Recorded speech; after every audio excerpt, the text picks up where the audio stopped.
Kepentingan umum mana tahu peduli le aja. Kepentingan nasional ana tahu ingat li. Karena apa? Ana le kesadaran politik.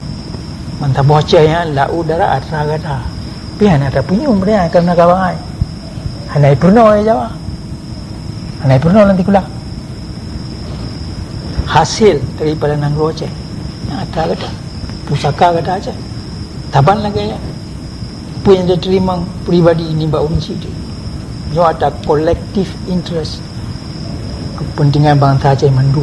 Yo tahu orang kaya-kaya lagi na, karena kat dili Tuhan, anu binang gawan itu nak sudah. Dak indah tu kata kita apa, dek nayo meh adanya, gemedang, gemati, bersyahid. Tapi kata kabi bangai, anak panen ada pikir, kata makut tu gemati, han panen ada mati, han ada medang. Kai paruh dia Jawa lagi paruh itik.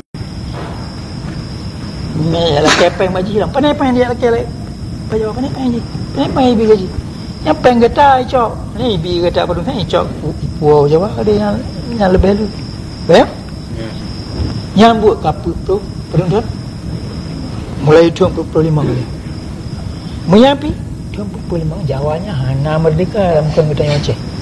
Jadi mesti ada depa kemudian Aceh ada merdeka kan karena hana budaya wena urang yang pegang notah budaya ada pegang Aceh merdeka.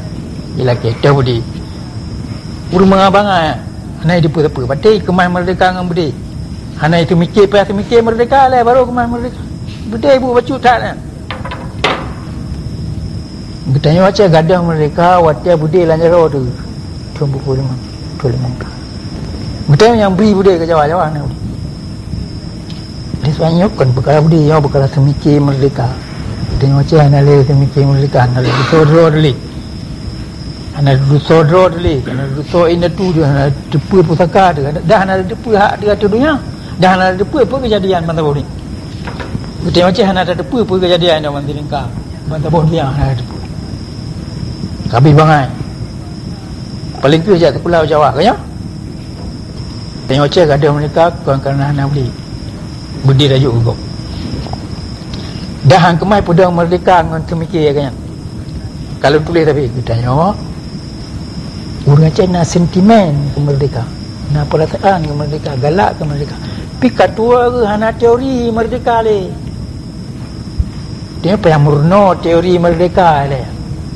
Sentimen macam hantit. Apa teori merdeka? Dia mesti datang buat organisasi. Mesti ada apa yo kepentingan nasional apa makna? Kepentingan kolektif, interest ni bangsa Aceh apa? Sejarah Aceh akibat ini tu dia akibat kepada hak yang lain bayangin yang mendu boleh bantah-bantah lain dalam dunia akibat pedang kemerdekaan kerana itu orang turoi benar teori merdeka ketika orang kemah merdeka mana ada semikir merdeka